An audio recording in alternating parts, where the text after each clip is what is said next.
Bonjour à tous et bienvenue pour cette deuxième partie du chapitre sur les suites. Alors dans cette deuxième partie, on va s'intéresser à l'autre définition. L'autre façon de définir une suite, c'est la définition par récurrence. Alors c'est un petit peu plus compliqué, donc il faut être bien attentif. Voilà comment ça marche.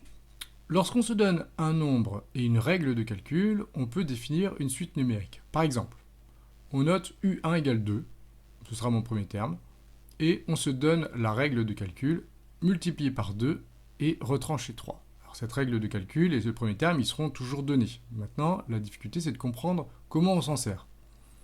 Alors on va calculer les termes précédents en utilisant le terme de départ, U1 égale 1 et égale 2, et puis la règle de calcul.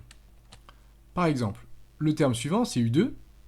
Il va s'obtenir à partir de U1, qui est ici, en faisant quoi? Eh bien en appliquant cette règle de calcul-là. C'est-à-dire je prends ce terme-là et je lui applique cette règle de calcul. Donc, le 2 qu'il a, je le multiplie par 2 et je retranche 3. Ce qui me fait 2 fois 2 moins 3, ça fait 1. Voilà comment on obtient U2.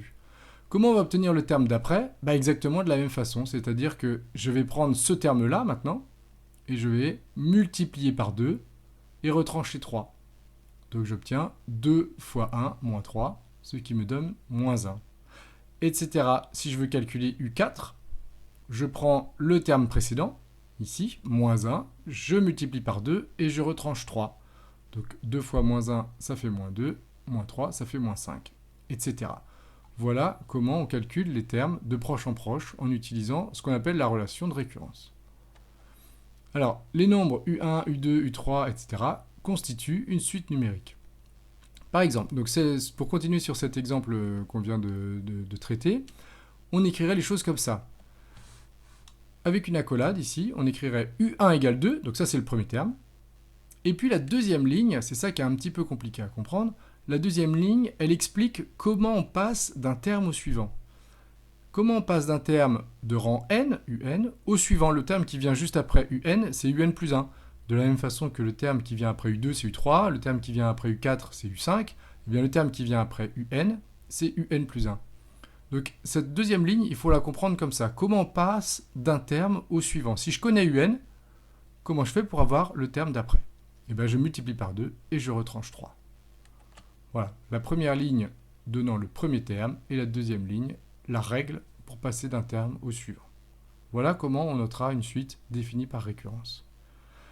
Alors je ne sais pas si vous voyez l'inconvénient de cette façon de définir une suite. On va l'écrire tout de suite dans une remarque. Il est que pour calculer le 10e terme, par exemple, le 10e terme, il se calcule à partir de U9. Donc il faut avoir calculé tous les précédents. Ce qui n'est pas le cas pour une suite définie par son terme général. Vous vous souvenez, dans la partie précédente, je vous ai dit, pour calculer U100, il suffit de remplacer n par 100. Là, pour calculer U10, il ne suffit pas de remplacer n par 10. Il faut appliquer la règle de calcul à U9. Donc il faut avoir U9. Mais pour avoir U9, il faut que j'ai U8. Et pour avoir U8, il faut que j'ai U7, etc., etc. Donc ça peut rendre les choses un petit peu compliquées. C'est pour ça que souvent, quand on aura une suite définie par récurrence, on essaiera d'avoir sa définition équivalente par le terme général pour pouvoir calculer tous les termes.